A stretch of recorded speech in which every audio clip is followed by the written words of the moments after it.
Your 4th of July cookout could cost you more this year, but of course that depends on where you go shopping. According to the American Farm Bureau Federation, Americans on average will pay about $10 more than last year for all of their holiday food. But as reporter Sonia Goins shows us, a Robbinsdale butcher is doing well in this challenging economy. Lots of hustle and bustle at Hackenmueller's meat market on Friday morning. Anything else? As people loaded up for the 4th of July weekend. So you got hamburger. Beef brisket. We're gonna smoke it, yeah. Small town charm. Staying in town or going out of town? Competitive prices and quality cuts have customers lining up. That's my number one goal here. Is quality. Quality and service. Owner Gordy Lindenfelser says that although meat prices are on the rise, things aren't slowing down for the popular meat market. If I look at my prices now versus a year ago, they ain't up that much. They might be up 10, 20 cents a pound. 4th of July continues to be one of their busiest times of the year. I would say it's going to be probably up because it's on a weekend. Meat prices have increased because of the pandemic and supply chain issues. According to the Farm Bureau, ground beef is up 36% from last year. I got it on sale now at $4.99. I would say that for me it might be up 15. Meanwhile, customers we talk with say they're not going to let the rising prices rain on their 4th of July celebrations. They're high, but you got to buy it, So you just got to do what you got to do. It's everywhere, and it's not just the meat, it's everything. There's nothing I can do about it. I just pay what it costs. In Robbinsdale, Sonia Goins. You too. Take care, bud. CCX News. A new state law that went into effect on Friday now gives Minnesotans over the age of 21 the ability to buy edibles and beverages containing THC, the main active ingredient in marijuana. Stores can now sell edibles such as gummies or hard candy and beverages that contain up to 5 milligrams of THC per serving and 50 milligrams per package. 5 milligrams is about half the dose found in recreational marijuana products that are sold in other states where the drug has been legalized. The new law prohibits restaurants, bars, and other businesses that prepare food and beverages from making products containing THC.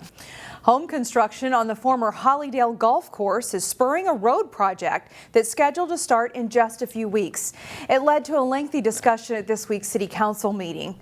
Under the plan approved by a 5-2 vote, Schmidt Lake Road will be reduced from 4 lanes to 3, from Peony Lane to Vicksburg Lane. The project would create a turn lane to go left onto Comstock Lane into the housing development. Medians would also be added to prevent residents from turning left out of Comstock toward Wayzata High School. According to traffic safety engineers, the project would help reduce speeding and rear-end crashes. The Plymouth police chief says over the last 7 years, there have been more than 130 crashes on this stretch of road. Despite efforts to improve safety, some council members had concerns about how the project would create traffic bottlenecks. I really think it's something to create a lot of density and then narrow the roads when everyone depends on their automobile, whether it's electric or gas, to get anywhere. It's trying to fix as best we can a bad situation.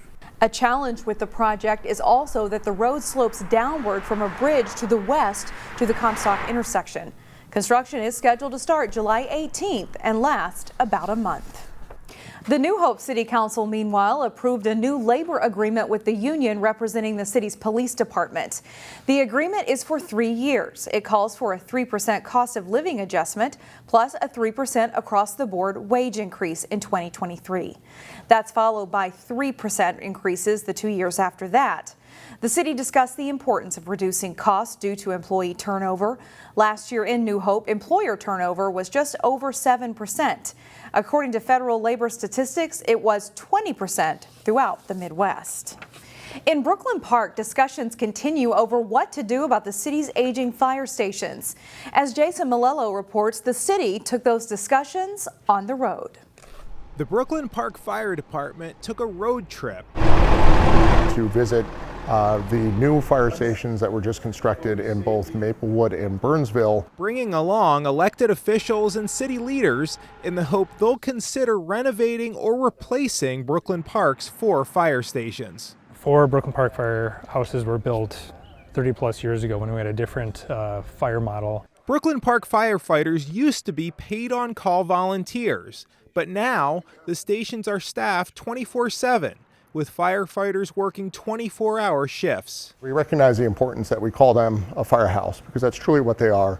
And it's important that we provide adequate accommodations for the firefighters that allow them to serve the public 365 days a year. The new stations in Maplewood and Burnsville provide firefighters with spacious common areas and fitness facilities, as well as private rooms, a helpful feature for firefighters who might need to decompress after a tough call. Whether that's just watching a movie, reading a book, doing yoga, just being by yourself or listening to music, that's so important. That doesn't get intermingled with work. I think it's real important that they each got their own space to go to. They all have different thoughts. Post-traumatic now is a big thing. We didn't have that. If we had it, we never called it that. The cost to modernize Brooklyn Park firehouses will likely be around $40 million. It's a big price tag. But city officials say they'll be methodical and thorough as the process moves along. We would work very closely with the community in terms of that level of investment, potentially staggering that investment over a period of time. Potentially building one station or remodeling one station at a time to spread some of those costs out. Jason Melillo, CCX News.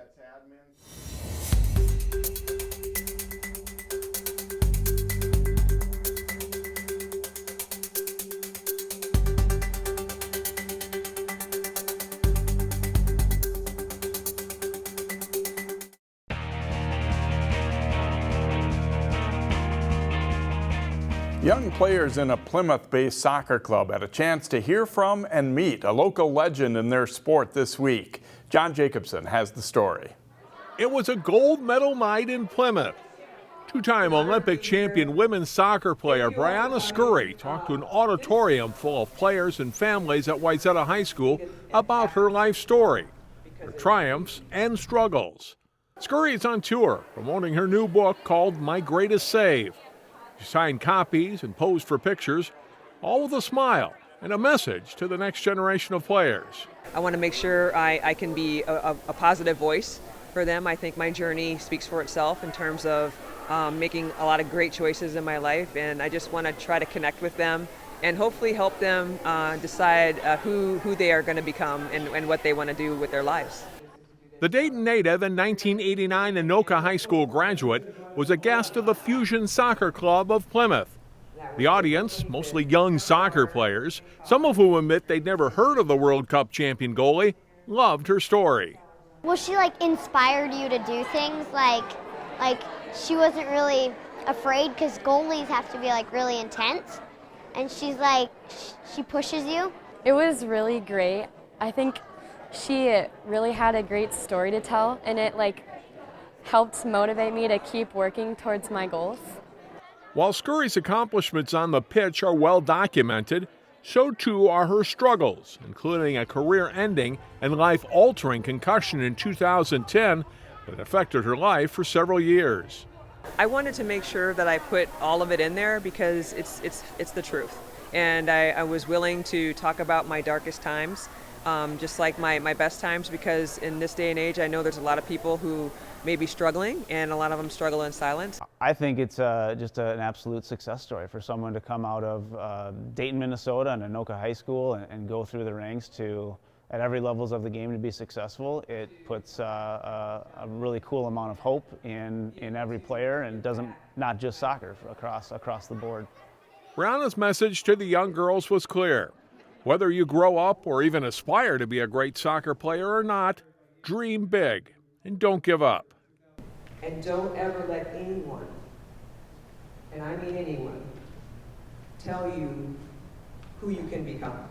In Plymouth, John Jacobson, CCX Sports. It should be a busy holiday weekend on Minnesota lakes. In this week's CCX Sports Fishing Tip, Terry Tuma talks about the use of three-way swivel rigs. Three-way swivel rigs are excellent tools for catching walleyes, not just in river systems, but also on inland bodies of water.